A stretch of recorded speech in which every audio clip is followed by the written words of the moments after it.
Good morning. Hello, Oh, Mr. Sheffer. How are hello, you doing? Mr. I'm well, Tom. I'm well.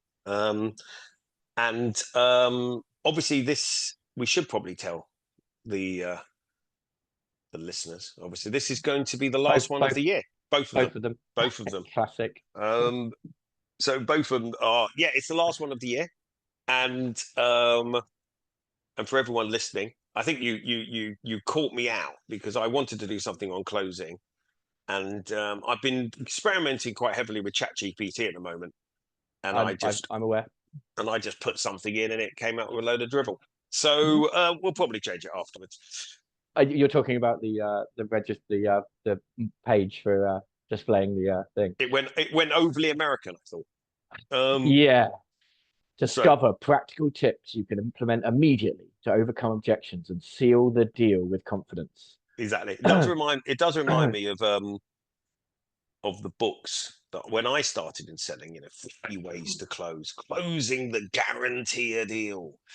And you were talking about this, and this upsets you, doesn't it? Greatly. It keeps you up at night, doesn't it? What this about closing? The Uh, myths of closing, debunking a well, lot of this. I think obviously you work we work with a lot of salespeople, Oh yeah. and we do a lot of training, and we often ask salespeople, well, what do you want to be trained on? What do you want to get? And the response that comes back more than anything else, it's like, oh, teach me how to close.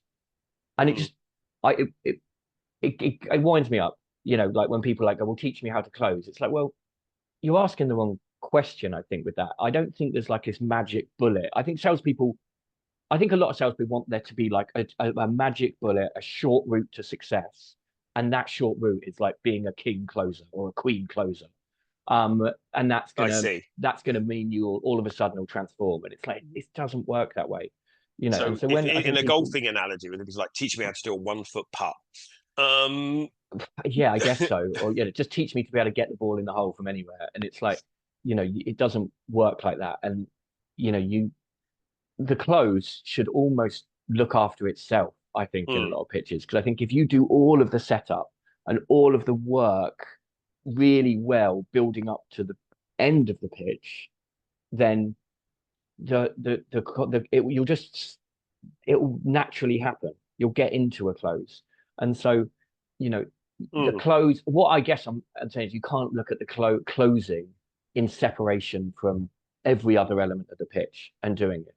Um, but that's just my kind of gripe about it. Well, sometimes the way I think people look at closing in the wrong way, in a Sure, bit of but an we do, but old-fashioned we way. but we have had situations where people have been bad closers and done a good pitch, and it blew through. Do you remember there was someone in our company once when he did that close, and the customer said, "Yes, I want to go ahead," and he went, "Really? I think no, Oh, no, amazing!" I or remember that something. guy.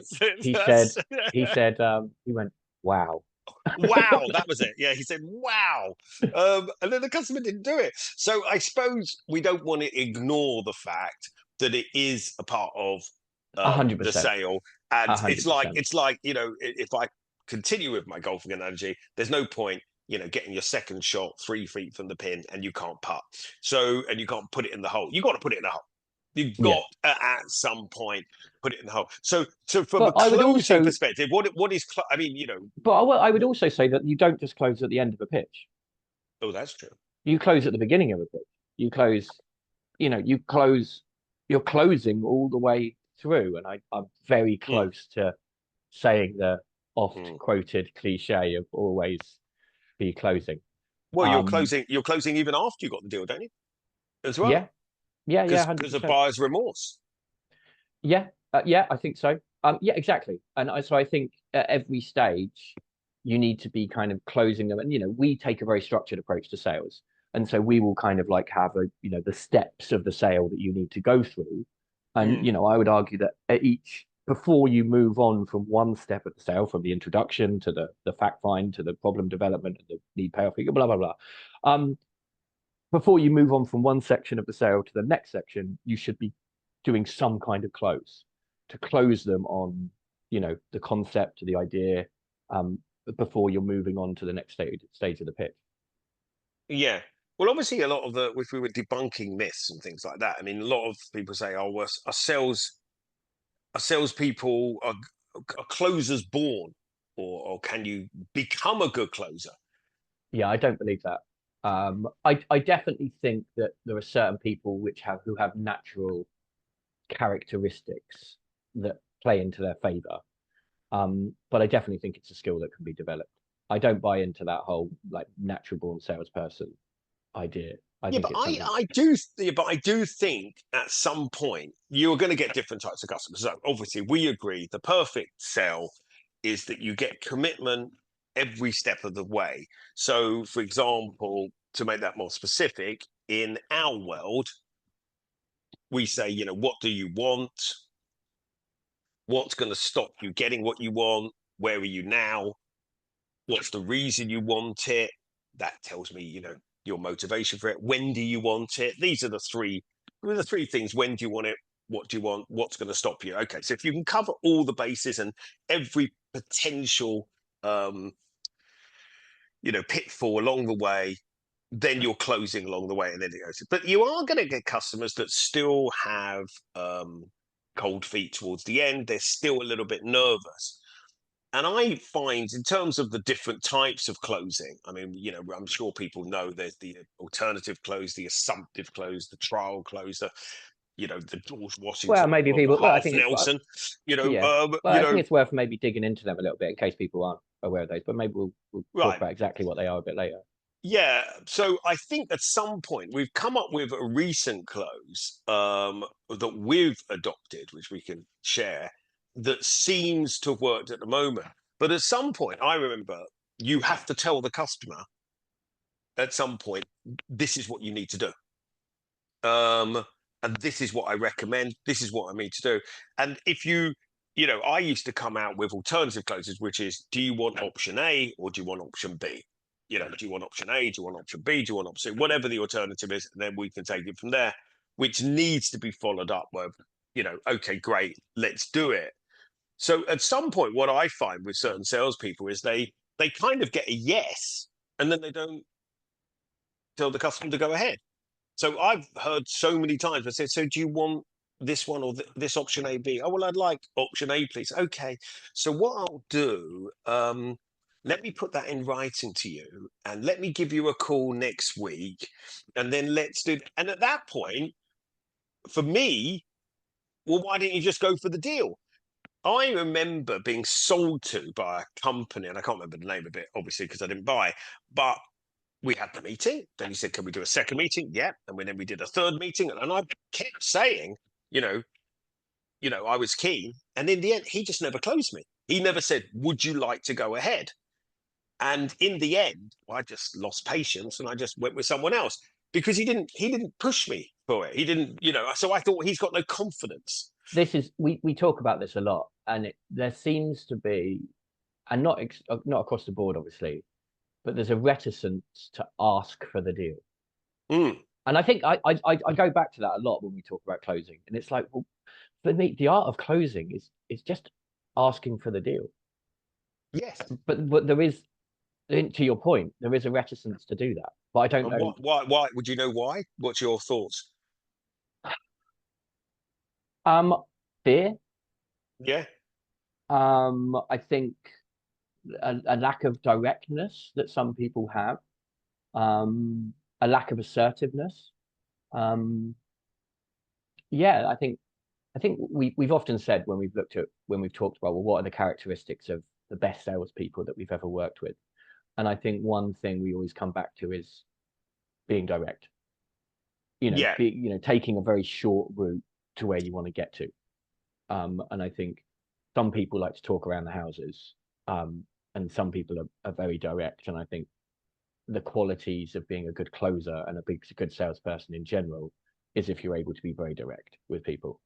Yeah, and that's true. Look, we asked the question: What are people made or they're born? I'm not saying everyone's made or born, but at some point, if you're coming into sales at 21 years old, you're gonna either have a lot of the ingredients that's going to make you confident to be direct, or you haven't.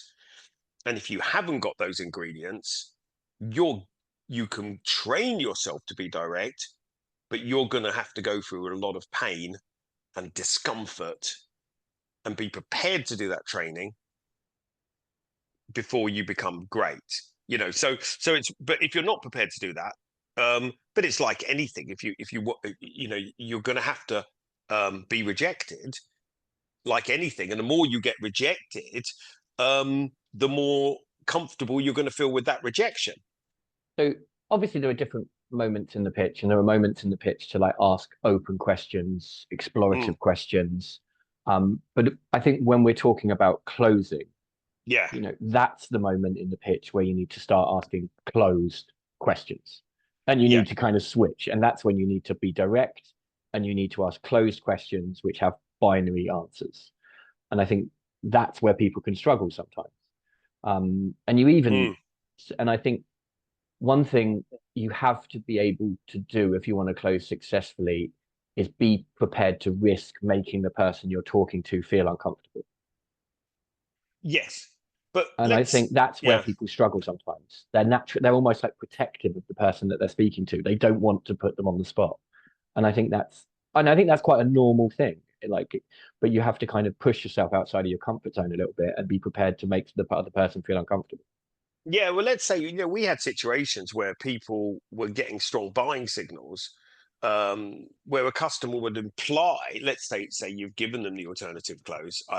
Do you want a half page for, you know, 10 grand, or do you want a full page for 18 grand, say, I don't know, in this publication? And then the customer would say, that's a good one. I don't know. I want to do it, but I just don't know whether I should do the half page or the full page. Give me a week.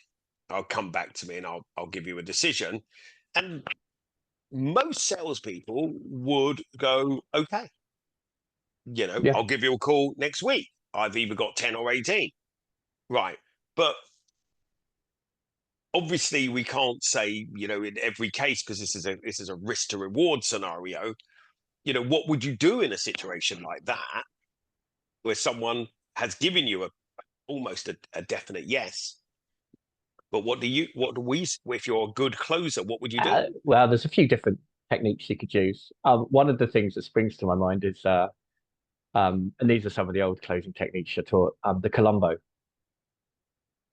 Oh the yeah. the Columbo close, where you do everything and you agree and you almost finish the conversation and be like, okay, we're gonna catch up, but then you go, but one last thing, because they're kind of calm because they've kind of you've agreed to it, and then you do the classic Columbo. It's called the Columbo because it's one more thing, and then you go back and say, Yes. but what's on the back of your mind? What are you thinking about? And then just kind of get into it. It's like, well, and then you can kind of get into the conversation again and explore what they're doing and maybe then begin to go through And that if book. the And it's like, customer still can't decide, if the customer's saying, well, it's just a case of, should I do the half, should I do the full? It's just a case of one or the other. well, one thing I would probably do at that point is like, okay, so you definitely want to do it. You just don't And know whether you want to do mm, the half or the full, mhm, but you're that's definitely right. going to go ahead. Yeah. Okay, well, I've got an idea because of urgency and I've got other people interested. Let's book you in for the half now because you're definitely going to do it. And what I will do is I will put an option to upgrade to the full that you've got a week to enact if you so choose. And that way we secure the space because you definitely want to go ahead with a half and it still gives you the option to do the full if you want. How does that sound? Yeah, that's good. That's what I would do. I mean, I remember once the salesperson was in the customer and he said, look, the customer said, I definitely want to do it. And he pulled out the paperwork to get it signed. He goes, look, just leave it with me. And he says, I don't understand. You definitely want to do it. And he said, yes. He goes, I'm definitely here. And you're definitely here. So let's Yeah. do it. I think sometimes a little bit of cheekiness at the end and just pushing them would just takes you over there because the customer's like the resistance is down. We have one at the moment. I was thinking we should do seasonal objections. The one at the moment that coming up quite a lot is, um, and obviously we're talking about sales where, which is an amount that can get signed off within a very short time period. We haven't really talked about the expansive long sale. But if you're in the business where you are in quick decisions, and you can use scarcity at the end because you use scarcity in your close just now. Scarcity should be used much nearer the end than the beginning. Well, scarcity is used when the person wants it, when you've got to build that want. So you can, Glastonbury tickets, you can use scarcity from the moment you launch the tickets. But if you haven't sold that concept, then difficult. So the one at the moment that seems to come up, because we were recording this on the 6th of December, is, I need to check my budgets. Yeah, or Yeah, we're in a planning phase for next yeah, year, or yada yada yada. Let's yeah, talk yeah. after Christmas. That's coming up a lot. Yeah, so we have had this recently. We came up with what's a good strategy to get someone to do it. Okay.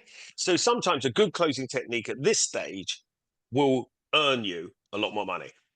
So obviously your company would have to agree to this as well. So what you want to do is at the end stage of the closing, you do want to isolate. So you want to ensure that this is the only thing that's standing in your way. So in other words, when you did the half page and full page, okay, you definitely want to do something. It's just this is the only thing that's stopping you. So with the budget, you would say something along the lines of, okay, so if you got your budget, or when you get your budget, if there's enough money in your budget to support this, would you do it? Yes. Yes. That's the first thing. And is there any other reason that you can think of, that would stand in your way? And that's a closed question. That's a close question. Yeah, that is yes or no, and that's what's important at that point. Yeah. And you want to, and also there's another thing. Because When if they say no, they're not ready to close. Then you've no, got to get back in. then you've got to go right. back, and you've got to understand what the gap is, what's the problem. The other thing that I would say with closing before I finish this example is that although you're closing, you need to slow down. So if you start going, okay, so if that's what you want, is that what you want? If you go really quick, you're going to put the customer under too much pressure. But if you very much slow down and talk very gently at the closing stage, almost as I've heard it be called, the DJ voice, or imagine you're talking to you know, someone that you look after or you care for, or maybe on the top of a building that's looking to jump off. So anyway, you know, just calmly, just calm. You don't want you don't want to raise your voice. You want to be very calm, very collected, very logical about it. So you would ask that first question. Then you might want to say, so when do you imagine, when do you hope that you would get your budget signed off? They would turn around and say, whatever. Let's say they say the 13th, next Friday. What I would do is say, okay, so the 13th, is that a hope, or is that what's kind of a worst case scenario for you? They might say, well, could go into next week. Well, would the 18th be enough time for you? Absolutely. Now, the customer doesn't know what's happening at this stage. They're just thinking, okay, they might be thinking, let's set up another call. Then you really need to come up with, ideally, a problem, why it might be a problem to leave it to the 18th. So I'd say, okay, you could say, if it's in the world of whatever, look, I'm not the only person working on this. I understand you want exclusivity, or you want this, or you want that. Or if you're in selling hardware, you could say, look, production, we only have a limited amount we can deliver before XYZ. So what we don't want to happen is that you definitely want it, but then we can't deliver it because it would go. So I want to be able to protect you. If I can come up with something that could protect you without without committing to it, Obligation. or without obligation, would you like to do that? Now at this stage, this is very conceptual, isn't it? It's just like, in theory, if I can come up with something that Yeah. works for you without You obligation. you've presented that question to me in a way that it feels safe for me to say Yes, yes, because I'm not yes, really I'm not I'm all I'm doing is committing to a concept and an idea. I'm right. not committing to anything beyond that. And if you think about it, what we're doing is closing you all the way as well. Yeah. So we're moving you I, further to the decision. And we've mentioned this before, but decision, unlike incision, to cut in, is to cut away. So you're removing objections. So yeah. once you've done that, then in our case, we can offer a cancellation clause. So we say, right, what I can do is I can send you an order form, and on it, I will put a cancellation clause, which means that, and you can come up with wording, but I'm not a lawyer, so better check this, but something like, if the client cancels before X date, then without cause, or with or without cause, there will be no obligation to continue with this contract, or something like that. And say, so I'll put that in, and you're absolutely secure. Let's do that, and that way you're safely booked in, and all you need to do is email me or the company for any means. Would Yeah. that? Can I send you Would that form through? you could even throw in an alternative clause at the end? Would it be yourself that I would send it to for signature, or would somebody else be signing that on Yeah, your behalf? yeah, And it's like there's a few different techniques to do that. Obviously, you're kind of overcoming that objection, but there's also, and I think one of the most powerful closing methods that you kind of incorporated into that is the kind of assumptive close as well. yeah. So you started already talking about the process beyond the yes, to kind of say, look, let me send I'll send the confirmation form over to you. And so you're kind of entering into talking through that process as well, kind of assumptively. And I think the assumptive close is one of the most powerful ways to close, just going on Uh, an assumption that they're going to do it. Assumptiveness makes a big difference. Now, obviously, the customer could say, no, no, no, no, I don't feel comfortable doing that. Yeah. But with objections as well in the closing stage, you will get a sense of how real this is. So at least you are armed with, because salespeople they're one of the most deluded people in the world, a lot of them. So they go away thinking everyone's going to sign, because everything, they'll kill you with enthusiasm, customers. Everything sounds so wonderful. And the other thing is, anyone that can't make a decision loves your product. I've never met Yeah. anyone that didn't love my product, that couldn't make a decision, that didn't love it. That was almost everyone. Look, you can use it. Obviously, your company would have to allow it, but you could use it. Well, I have to speak to my manager, and he won't be around for 2 weeks, or she won't be around, or they're very busy. Look, ultimately, there are going to be obstacles. It's not flawless. They may say, look, I need to run it past the lawyers here, blah, blah, blah. There's going to be a few obstacles in your way. It's not going to be foolproof. Nothing's foolproof.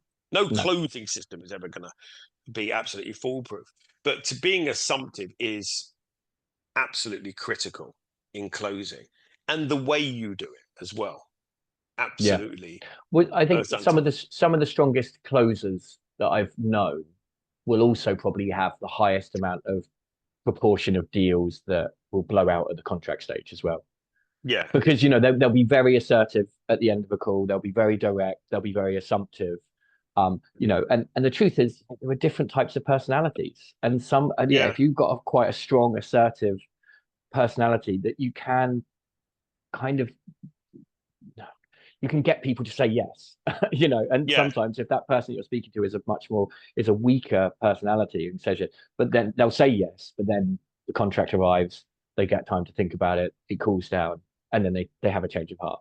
And that's more likely to happen if you have that combination of personalities where you've got a very strong assertive person against someone who's a bit weaker, I guess. Yeah. Absolutely. But I And I think it's tolerable because contracts. It will happen to every salesperson at some point. You send a contract, it doesn't come back signed. yeah. It's a rite of passage that every salesperson has to go through. And sometimes it's a big one. Sometimes it's a little one. Yeah. But you have to treat both those the same, and go through the process. Because I think ultimately you're going to win more than you lose by being assumptive and assertive at the closing point of a pitch, and being direct as well.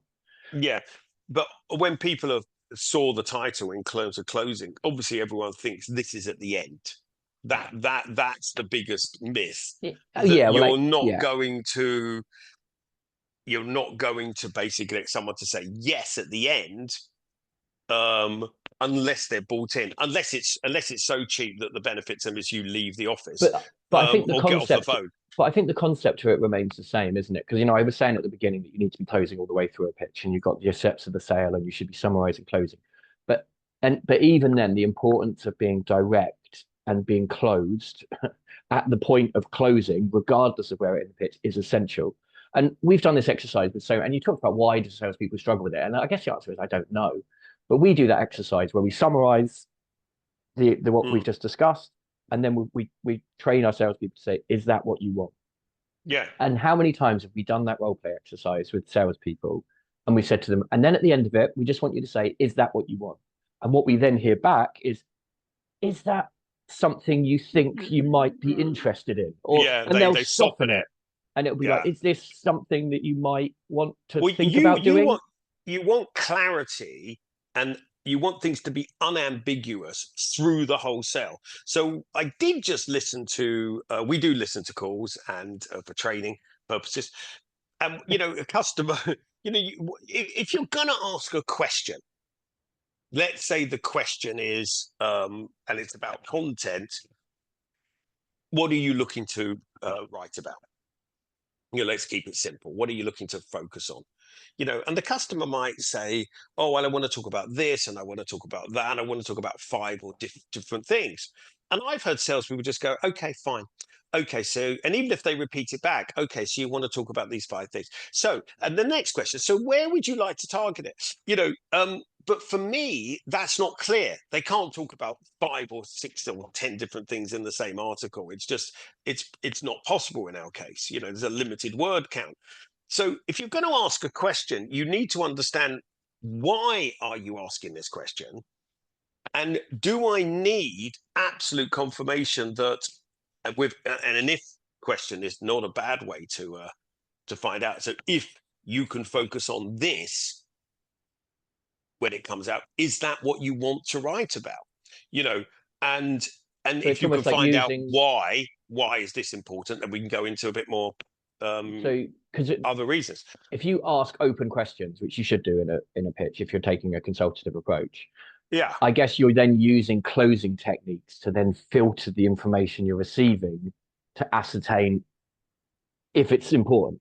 Is this yeah, the thing that we should be talking about? Is this the most important thing that you want solving? So it's like closing is like a filtering technique to yeah, identify the key areas to focus on.